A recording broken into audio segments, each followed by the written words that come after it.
High guys, welcome back to my channel Rasoi সাথে শ্রী। তোমাদের উত্তর ভালোবাসা পেয়ে আমি ভীষণ খুশি, ভীষণ আপ্লুত, আনন্দিত। আজকে যে রেসিপিটা নিয়ে চলে এসেছি নিশ্চয়ই দেখেই দারুণ লাগছে, জিভে জল চলে আসছে। সেটা হলো চিলি পটেটো। চলুন দেখে নেওয়া যাক চিলি পটেটো করতে আমাদের ঠিক কী কী ইনগ্রেডিয়েন্টস লাগছে। আমি এখানে আগে থাকতে আলু কেটে প্রায় 80% মতো সেদ্ধ করে এটাকে রেখেছি, পুরো বয়েল করে ফেলবেন না। এছাড়া লাগছে ক্যাপসিকাম কুচি, টমেটো কুচি এবং পেঁয়াজ কুচি, সাথে কিছু বিনস কুচি আর লঙ্কা আমি নিয়ে নিয়েছি আড়াআড়িভাবে কেটে বীজগুলো ফেলে দিয়ে। এছাড়া ভাজার জন্য লাগবে রিফাইন্ড অয়েল আর অবশ্যই আদা রসুন বাটা অল্প, এবং ম্যারিনেট করার জন্য, অ্যাকচুয়ালি কোটিং করার জন্য, ম্যারিনেট নয়, আমাদের লাগছে অল্প একটু নুন, ময়দা এবং কর্নফ্লাওয়ারের গুঁড়ো বা চালের গুঁড়ো নিতে পারেন। এছাড়া লাগবে লঙ্কা গুঁড়ো, জিরে গুঁড়ো এবং ধনে গুঁড়ো, আর সবশেষে লাগছে সস। চলুন রেসিপিটা শুরু করা যাক।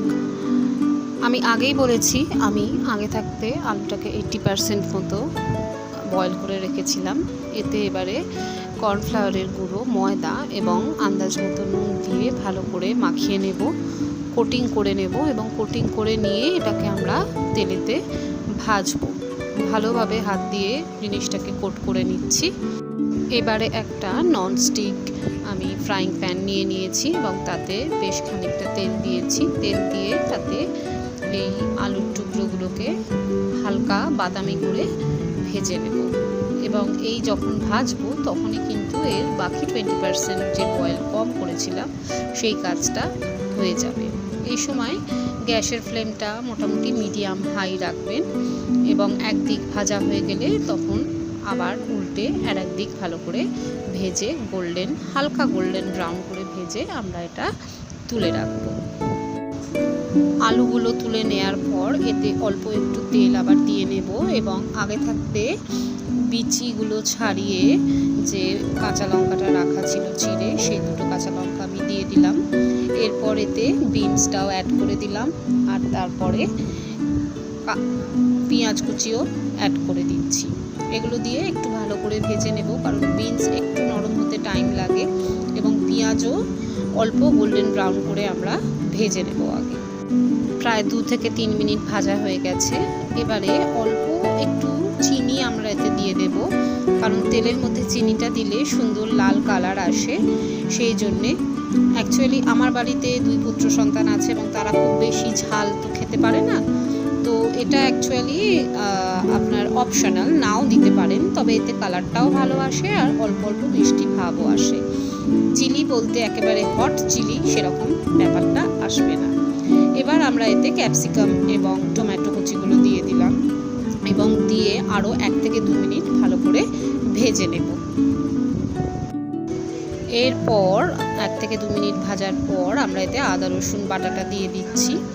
অ্যাকচুয়ালি এই চিলি পটেটোটা খানিকটা ইন্দো চাইনিজ ফিউশন রান্না হয়ে গেছে বলতে পারেন, কারণ এতে আদা রসুন বাটার সাথে সাথে আমরা মশলাগুলো অ্যাড করছি যেগুলো ইউজুয়ালি ইন্ডিয়ান স্পাইসেস, মানে ধনে গুঁড়ো, জিরে গুঁড়ো, লঙ্কা গুঁড়ো, এবং অল্প আরেকটু নুন আমরা এতে দিলাম, কারণ আলুর গায়ে কিন্তু অল্প নুন কোটিং করা হয়েছিল যখন ময়দা এবং কর্নফ্লাওয়ার মেশানো হয়েছিল।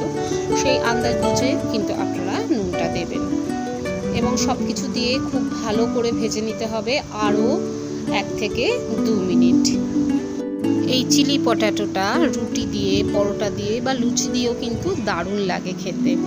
আচ্ছা, 1 থেকে 2 মিনিট ভাজা হয়ে যাওয়ার পর আমরা এতে সস অ্যাড করে দিচ্ছি, টমেটো সস অনলি। চাইলে আপনি চিলি সস এবং ভিনিগারও দিতে পারেন, তবে এই সব ইন্ডিয়ান স্পাইসেসের সাথে শুধু টমেটো সসটাই কিন্তু বেশি ভালো লাগে, আমি অন্তত সেটাই মনে করি।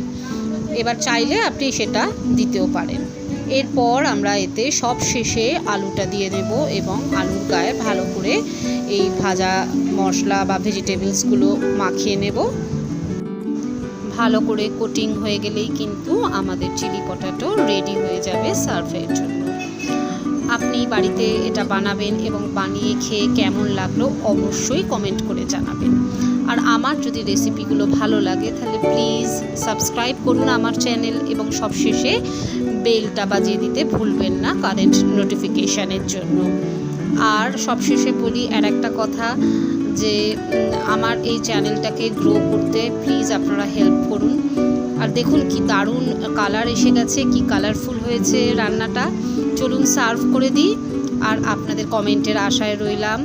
আর আপনারা আমাকে অনেক অনেক হেল্প করছেন, কিন্তু আপনাদের কাছে আমার একটাই রিকোয়েস্ট, আমার এই চ্যানেলটা আরও বেশি ফ্রেন্ডস এবং রিলেটিভসদের সাথে শেয়ার করে আমার চ্যানেলকে গ্রো করতে হেল্প করুন। আমি রান্না করতে ভালোবাসি, রান্না শেয়ার করতে ভালোবাসি এবং খেতেও কিন্তু ভালোবাসি। তাই আপনাদের সবার শুভেচ্ছা নিয়ে আমি এগিয়ে চলেছি। আবার খুব শিগগিরই ফিরে আসবো। এখনকার মতো চললাম।